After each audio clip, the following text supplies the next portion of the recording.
really ashamed to see that Congress doesn't have the guts to stand up and make a change. I never thought my son would be a victim. I never thought something like this could ever happen in Sandy Hook, Connecticut.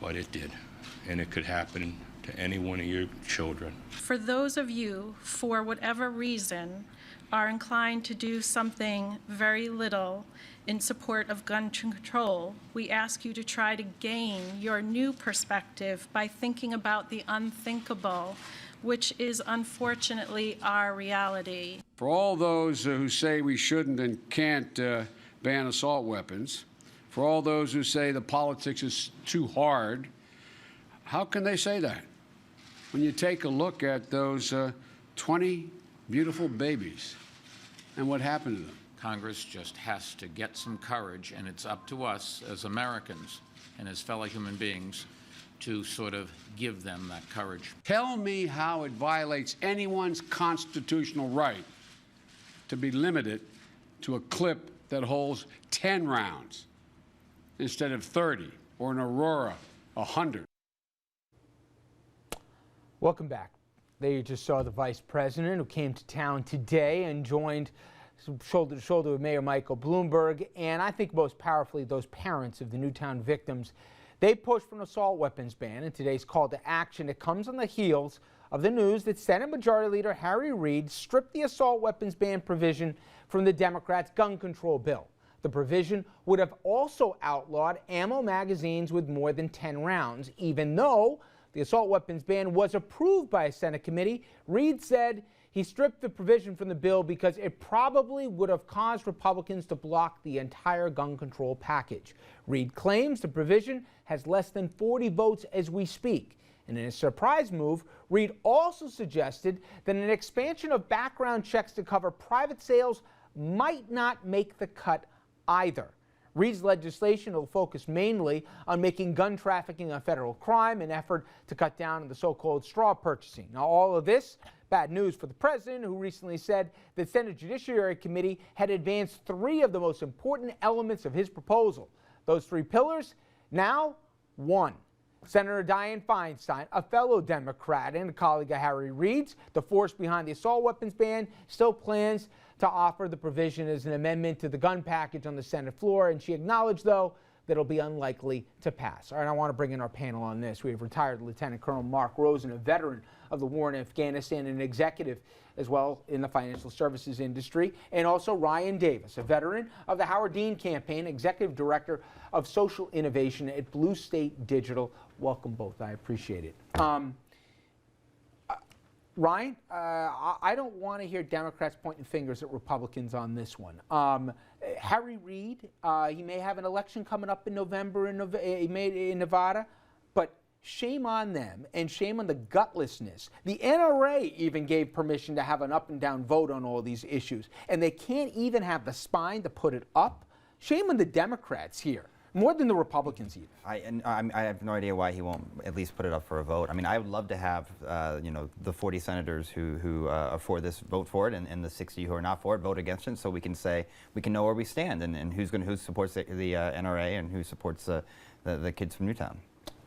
And the thing that boggles my mind is the public wants this. This isn't one of these that, oh, well, it's a toss-up, and actually the principal decision's a right one, but the public opinions are. 60% of the public roughly want this thing. And the other stuff, the most galling thing, forget the assault weapons, that private gun sales, we still might not see background checks. I mean, who in their right mind thinks this is a tough political, road to hoe?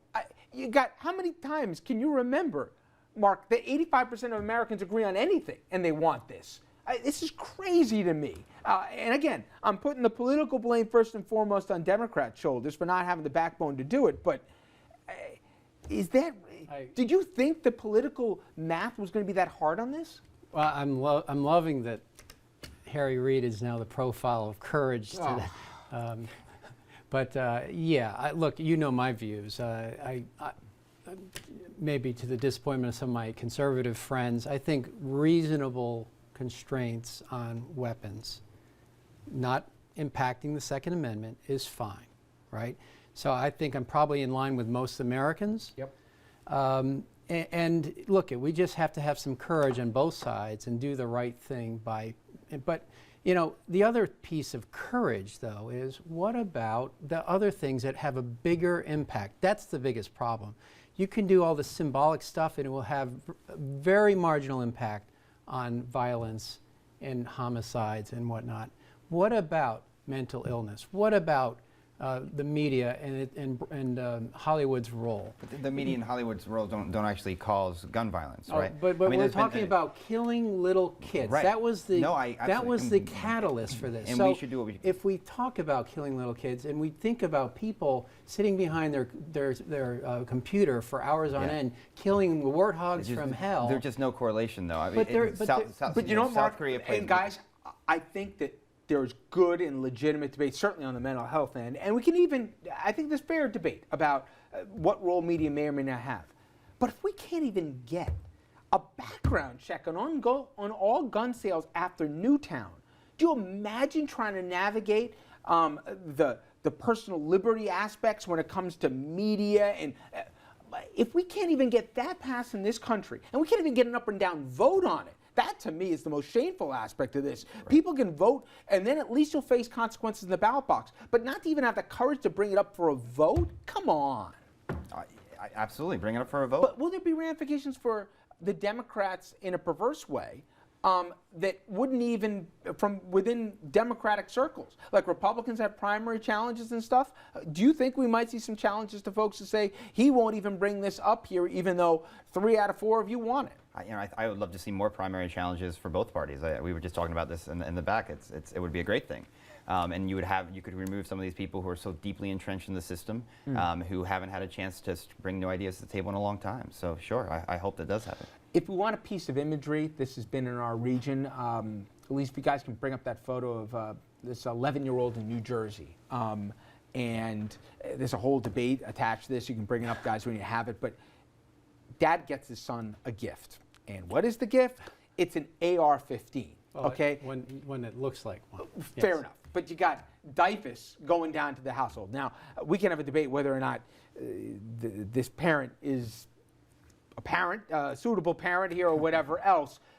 But this, to me, is symbolic in a small way of where, as a country, we still are after Newtown.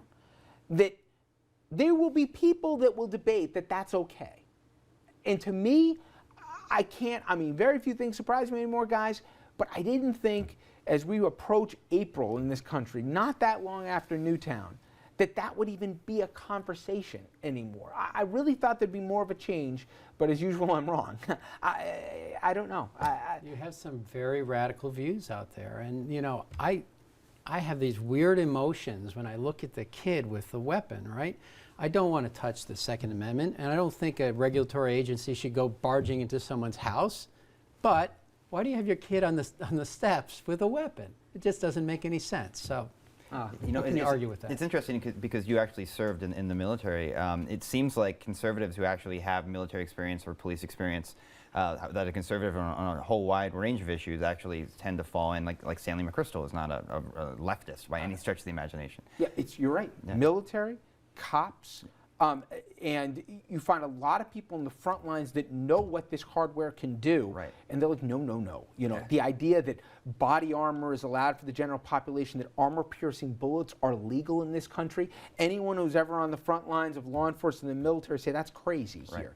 You know, okay. I just want to show you a live shot as we go out to break here. There is a rally going on right now in Harlem, New York, again over this same subject, and you know, Ryan, one of the things is people are starting to conflate this with some of the shootings that we've even seen here on the streets of New York not long ago, where innocent kids are getting shot. So this conversation will not go away, but I think we can all agree, not exactly Washington's proudest moment here is of the cover of night here, and with fear of elections, they can't even get a vote to the floor. All right, we take a quick break. When we come back, we're going to ask a question that isn't just to America. We're seeing this play out globally. If austerity is the way forward in tough economic times to get countries to balance their books.